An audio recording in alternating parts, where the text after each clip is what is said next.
Hey, and welcome to Hank's True Barbecue. Today I'm gonna make a roast beef sandwich. Well, actually a smoked roast beef sandwich on the PK grill.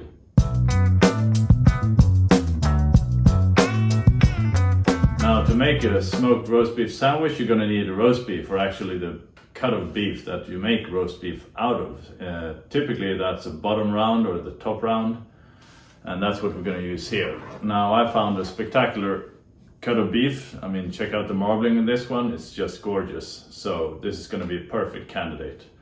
This is a cow, it's 4 years old, which is really good. Well, it was, I should say. Anyhow, exceptional marbling, it's going to be really tasty. So we're going to prep it, and prepping is easy. We're going to apply some salt, some black pepper, and then we're going to fire up the PK grill to smoke this one. And the challenge then, of course, is once it's done, you're gonna have to let it rest and cool off for a few hours before we can slice and taste it and build ourselves a really nice roast beef sandwich. So stick around. So we start by applying the salt, an equal amount, trying to get a good coverage. This is a thick cut of meat, so ideally I would have liked to salt this one 2 days ago, but well, I just saw this cut in the store and it looked fantastic, so I figured better get this home and get it on the grill ASAP. But, well, hope this is gonna work out pretty well anyway. Now, as for the black pepper, coarse ground black pepper usually doesn't take well to heat. If you like put it on before and then cook it in a frying pan, the pepper is gonna go bitter. But in this case, we're gonna do a low and slow cook only, so we're safe.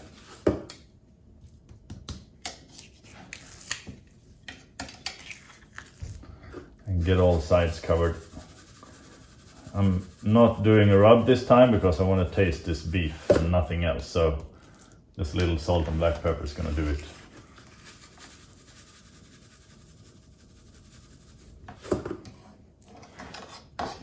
I'm going to get this end too.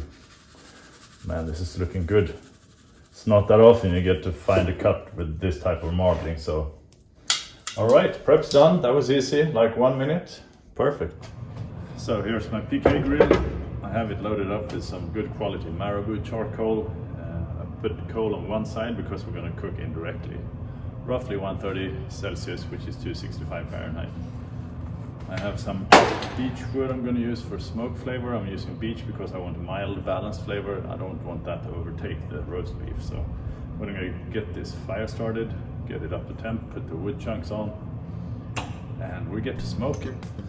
So I put the fireproof brick here to keep the coal on one side banked up. We're just gonna add this and get the fire started and get it up to temp. Just like that. And this is gonna be a relatively quick cook, like a little over an hour, so don't need that much charcoal.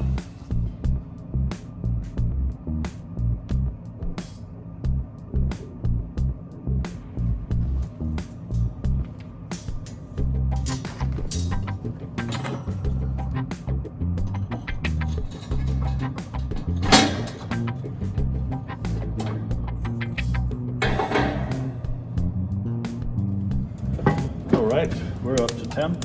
And add the smoke, beechwood for smoke flavor. Right there, we're gonna get the cut of meat onto the grill. Close the lid and wait.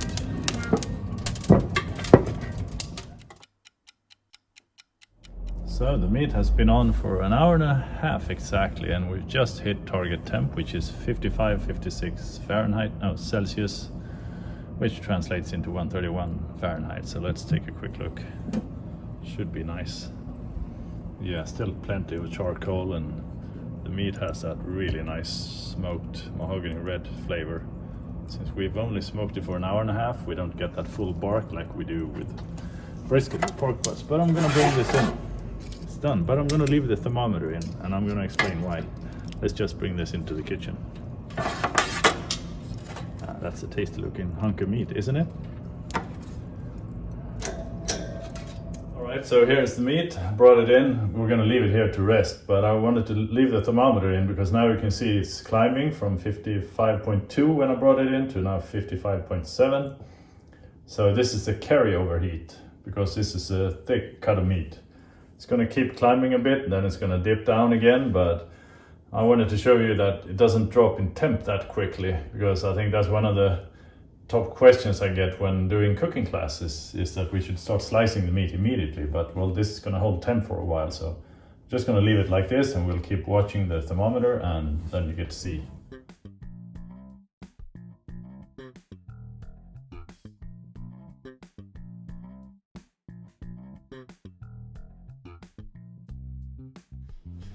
Now begins the tricky part though, because now I have to leave this one alone, walk around the house, smell that gorgeous beef flavor, and just not start slicing and eating. But it's gonna be good, so we're gonna give it a little time.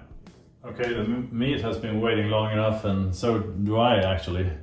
Now as for temps, this one took 45 minutes to drop below 50.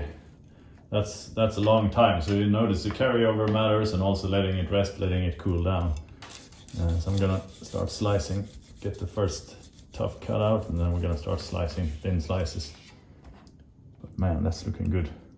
It's gonna be a tasty roast beef sandwich. Oh, just right, perfect. I'm gonna have a taste of this one, see. Oh, good smoke flavor. I'm gonna keep slicing quite a few slices so we can start building our sandwich. I'm cutting thin slices like this.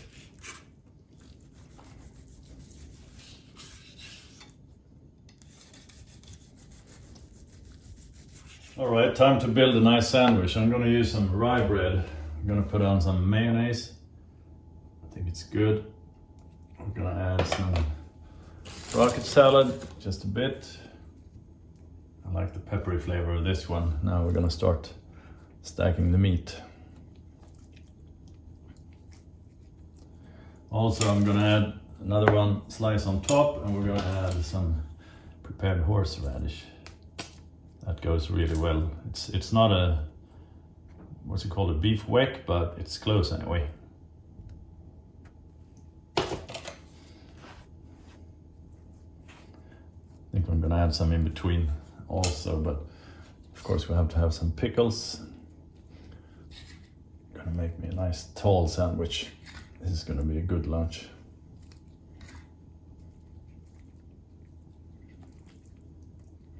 Man, this roast beef is just delicious, superb. What else? A few more pickles. I'm gonna add some more rocket salad.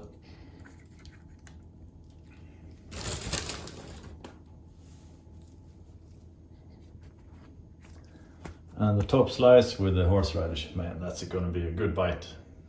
All right, time for a taste test. Got a snake bite, this one. Good stuff. That peppery horseradish goes really well with the roast beef. Seriously good sandwich. You gotta make one of these. Alright, that was one of the better sandwiches I've made in a long time. Really good. I'm definitely gonna do this one again. Now, if you're curious about starting out with barbecue, but you don't want to spend a full day doing pulled pork, etc., I think this is a really good starter cook. It's like 1.5 hours on the grill, then 1.5 hours rest. Then you can start slicing and enjoying that beefy goodness. Real good stuff. So give that a try. And now, thanks for watching. Hit that subscribe button so you don't miss the next episode, because I've got some fun stuff coming up. All right, see ya.